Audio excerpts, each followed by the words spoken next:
पूज्य संत समाज, धर्म प्रेमी बंधुओं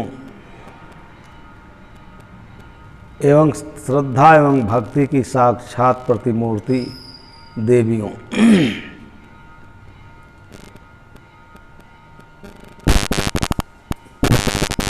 जीवन और जगत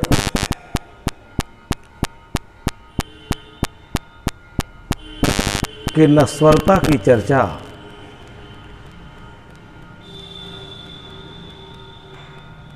हमारे सभी मनीषियों ने बहुत ही गहन गंभीर तरीके से चिंतन करके किया है।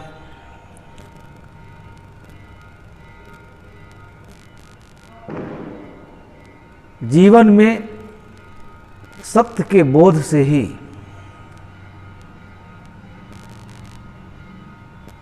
हमारे हृदय में, मन मस्तिष्क में शांति की अनुभूति हो सकती है। यह बहुत ही महत्वपूर्ण विषय है। सदगुरु कबीर साहब ने इस पर बड़ी स्पष्टता के साथ अपना सारगर्भित चिंतन हम लोगों के समक्ष रखा है। उस पर सभी को विचार करना चाहिए। जब ऐसा जीवन असत्य वस्तुओं में उसे सत्य मानकर उलझ जाता है, तो जीवन और जगत का सार्वभौम जो सत्य है, जिसके साक्षात्कार से, जिसके बोध से जीवन में गहन और चिर शाश्वत शांति की अनुभूति होती है, हम उससे वंचित रह जाते हैं। संपूर्ण चिंतन को पढ़ें, बीजक को पढ़ें, साखी ग्रंथ को पढ़ें, सब जगह जीवन और जगत के वस्तुओं की क्षणभंगुरता की चर्चा हमारे महापुरुषों ने किया है। कभी कभी जीवन में सत्य हमारे समक्ष उपस्थित रहता है, उपस्थित हो भी जाता है, लेकिन उस सत्य का हम दर्शन नहीं कर पाते।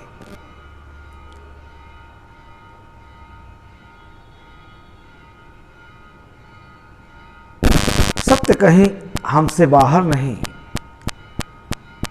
सत्य हमारे अंदर है। यह एक अनुभूत जनित विचार है। तथ्य परक, वस्तु परक यह विचार है और इसका बोध हमें करना चाहिए। लेकिन अहंकार इसमें बहुत बड़ी बाधा है। प्रिय बंधुओं, अगर सत्य के साक्षात्कार के लिए सभी प्रयत्न करें, उसके लिए सभी लोग प्रयास करें, तो यह जीवन धन्य धन्य और कृत्य कृत्य हो सकता है। यह सत्य के साक्षात्कार का सबसे सुंदर साधन है और यही मनुष्य जीवन की उपयोगिता है कि इस जीवन में हम सत्य का दर्शन करें, सत्य का बोध प्राप्त करें। जो चिर शाश्वत सत्य है,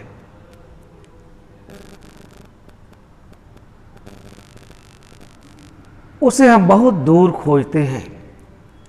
कल्पना कर करके उस सत्य को हम विकट बना देते हैं। साहिब की एक एक साखियों में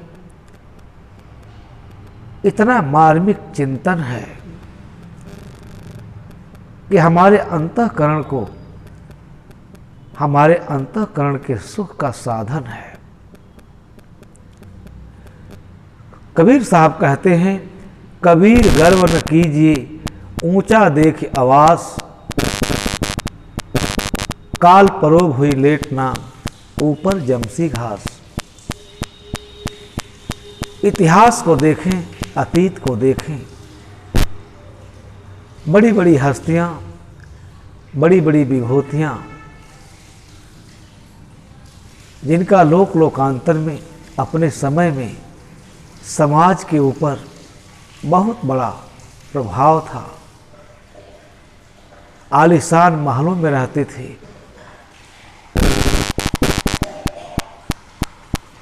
जिनके यश कीर्ति सुख ऐश्वर्य की पताका फहराती थी, आज वो सब खंडहर हो गए हैं। सदगुरु कबीर साहब ने सत्य के दर्शन में ये कितना बड़ा व्यवधान उपस्थित करते हैं, कितना सुंदर सारगर्भित विचार दिया है कि हे जिज्ञासुओं, हे मुमुक्षुओं, देखो किस प्रकार से सत्य को समझने में ये अवरोध उत्पन्न करते हैं। पग पग पर हम जीवन में अहंकार को देखते हैं। थोड़ी सी असावधानी से जीवन में अहंकार उत्पन्न हो जाता है और हमारे इस दिव्य जीवन को व्यर्थ के कलह, कल्पना, ईर्ष्या, राग, द्वेष, डाह, मद, मत्सर, जो कि कभी हमारे अंदर ये आ नहीं सकते, फटक नहीं सकते,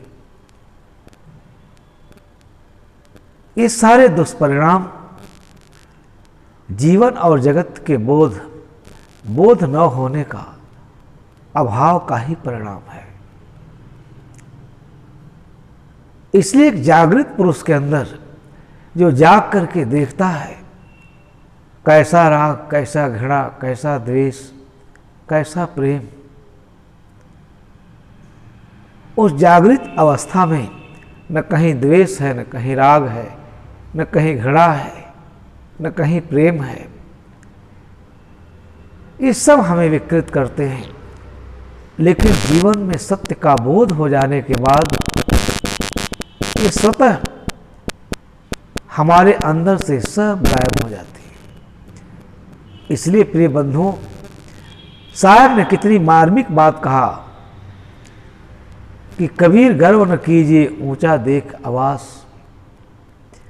यहां किसी भी वस्तु को पाकर उसमें अहंकार की कहीं गुंजाइश नहीं है। अक्सर ऐसा देखा जाता है कि ज्ञान का कथन करने वाला श्रेष्ठ उपदेष्टा भी अपने को अहंकार से विरत नहीं कर पाता है। जीवन में सहज हो जाना, सरल हो जाना,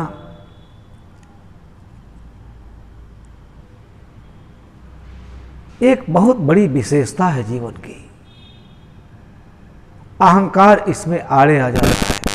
साहब कहते हैं अतीत में देखो कितने बड़े बड़े रजवाड़े थे, राजा महाराजा थे, उनके सुख ऐश्वर्य विलास की पताका दुनिया में लहरा रही थी, फहरा रही थी। आज वो सब खंडहर हो गया, वहाँ सब घास फूस जमा है, उनके श्रेष्ठ जीवन की कहीं चर्चा भी नहीं है। जिन्हें अपने जीवन पर बहुत अभिमान था, अहंकार था, अपने पद प्रतिष्ठा, अपनी संपत्ति, अपने जीवन को पा करके जो बहुत ही गौरवान्वित महसूस कर रहे थे, आज सब उस पर घास जमी है। एक साखी में ही इस संसार में, संसार के मलिनता में, भोगों में पड़ा हुआ प्राणी जो मोह के प्रगाढ़ चिर निद्रा में सो गया है, उसको एक साखी जगाने के लिए पर्याप्त है। सारा संसार सब विनाश के गर्त में जा रहा है। जिन उपलब्धियों पर हम इतराते हैं, बंधुओं, किसी के साथ कोई उपलब्धि, सब की सब चीजें यहीं रह जाती हैं। इसलिए जीवन की सार्थकता इस सत्य को समझने में है जानने में है।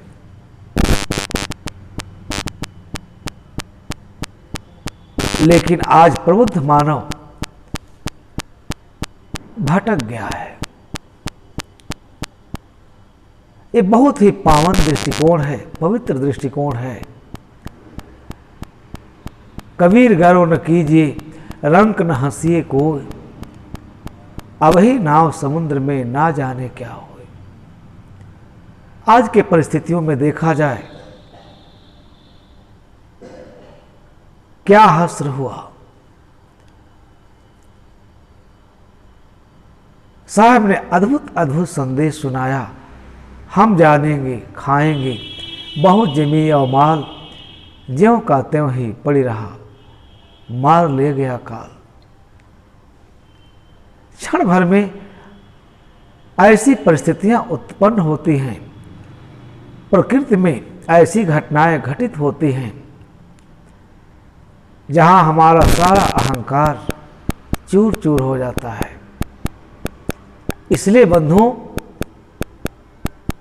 जब हमारे जीवन में पवित्र ध्येय होता है, पवित्र विचार होता है, पवित्र दृष्टि होती है, इसलिए जीवन में जगत को देखने की कला सीखनी चाहिए। उस कला से हम बिल्कुल बहुत दूर हैं। जो इसे देख लेता है, जान लेता है, इसीलिए